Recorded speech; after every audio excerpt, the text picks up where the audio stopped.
Whether you love the series or hate it, you can't deny that it's been on a kill streak. Welcome to WatchMojo.com, and today we're counting down our picks for the top 10 Call of Duty games. Target acquired! For this list, we're looking at the entire main canon of games from the popular first-person shooter series, and counting down to the best based on narrative, gameplay, multiplayer, and changes to the genre. Pressure? What pressure? We're only focusing on the main entries in the series, so no luck for handheld spin-offs. Is everything ready? Do it. Number 10, Call of Duty 3. Hold this position! Kicking off our list is the third entry in the long-running franchise. While it did enjoy the same 60 FPS graphics and chaotic gameplay that the series boasts, it lacked several features enjoyed by some of its predecessors. Have a good nap, did we? Actually, we're gonna be honest with you guys, this game is only here because we had to fill something in the 10th spot. So if you don't mind, we'll transition into... The trucks are leaving the docks right now. Number 9, Modern Warfare 3. Contact, 12 o'clock! This is a Jubilee Line train via Westminster Station. Rounding out the Modern Warfare trilogy was this 2011 entry. Trying to recapture Modern Warfare 2's lightning in a bottle, the campaign saw players navigating through World War III, with a variety of jaw-dropping cinematic moments. Who doesn't remember seeing London attacked through a family's camcorder, or the tragic end of Soap? Get a medic! Come on, stay with me, son! On the multiplayer side, Infinity Ward and Sledgehammer pushed the fast pace of the online combat to go even faster by introducing a new fan favorite, Kill Confirmed. While in no way revolutionary, this solid entry helped cement the Modern Warfare legacy.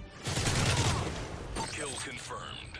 Number 8, Advanced Warfare. So what's next for Jonathan Irons? Does power really change everything? You try stepping into the exosuit and tell us it doesn't. In an effort to make the series' ultra-fast gameplay even faster, Sledgehammer introduced the exosuit, allowing for new gameplay possibilities both on and offline. This, in turn, breathed a fair amount of vigor into a franchise that many believed to be stagnating. Coupled with an exciting narrative starring video game superstar Troy Baker and the legendary Kevin Spacey, you've got the closest thing the series has seen to a comeback since Modern Warfare. Pay your respects. Number 7, Black Ops 2. Sometimes it's too late to save a man. We must move out before we join him in death. Instead of jumping between the perspectives of different soldiers in a war, Black Ops 2 saw players jumping between father and son, the elder being a CIA agent in the Cold War during the 1980s, and the other fighting the Cold War 2.0 as China and the United States struggled for resources necessary for building drone weapons. Okay, coming around again. On top of rounding out Alex Mason's storyline from Black Ops, the new Pick 10 system in multiplayer gave players the freedom to customize their loadouts to an even greater extent. We've taken the lead. Number 6, Call of Duty. Okay, move! Cover me! Here it is, the game that started it all. A PC exclusive at launch, Call of Duty demonstrated the ability to orchestrate over-the-top set pieces better than any other shooter available at the time. Stop those traitors! While people like to ridicule the uselessness of Call of Duty squad mates in recent titles, the amazing feeling of being part of a dynamic, chattering squad in the first game was unmatched and truly impressive for 2003. Fun fact, the original working name for this game was Medal of Honor Killer. Safe to say, it did what it was intended to do. Number 5, World at War. World at War was just the right blend of intensity and bloodshed to get players to dust off the M1 Garands for the last time. Shoot through the damn war!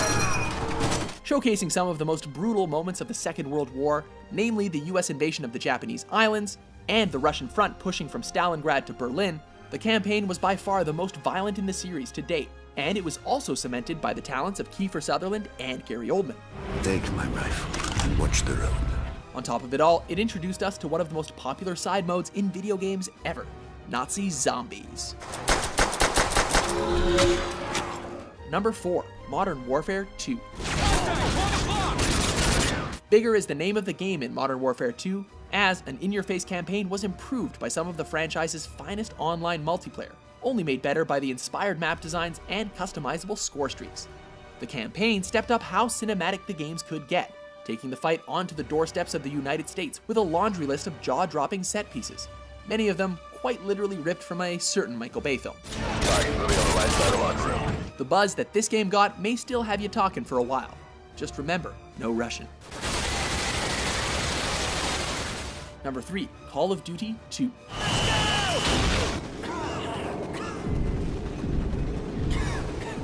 The first of the franchise to hit consoles, Call of Duty 2 brought players across the battlefields of war-torn Europe and Africa, as players took control of different soldiers in different battles. Continuing to showcase the horrors of World War II, this entry brought in two of the series' most defining features, the nearby grenade indicator and the infamous regenerating health system. It was also the most popular launch title for the Xbox 360, so chances are if you bought one in the first year, you also had a copy of this. Number 2, Black Ops. Yankee 1-3, report. Just as series fatigue started to become a factor, Black Ops provided a fresh world to shooting fans, putting them in the shoes of CIA operative Alex Mason in the peak of the Cold War.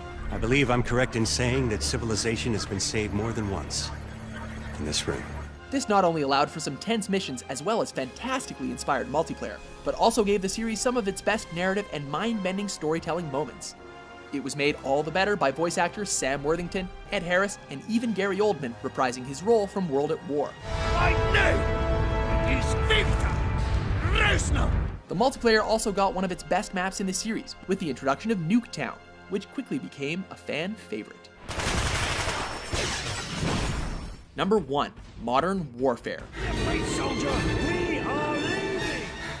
No other entry was such a game changer for both online play and first-person player narratives, not just for the series, but for the genre as a whole. Rules of engagement, sir. Crew expendable. Single player was an accomplishment in and of itself, whether it was sneaking past an armed battalion in a ghillie suit, or crawling from a wrecked helicopter after a nuclear bomb has gone off in your face, to simply dropping bombs from the safety of an AC-130, this was a benchmark in first-person narrative. Faceplate, this is Bravo 6. We've found it. And with the introduction of perks and kill streaks in multiplayer, Modern Warfare defined not only the franchise, but set the level to which all other first-person shooters would be compared to for the rest of the generation. Target acquired. I have a positive ID on Emran Zakhaev. Do you agree with our list? Which Call of Duty game did you get the most mileage out of? Why can't you remember? For more intense top 10s published daily, Ramirez, subscribe to WatchMojo.com. You'll notice that your current objective is highlighted.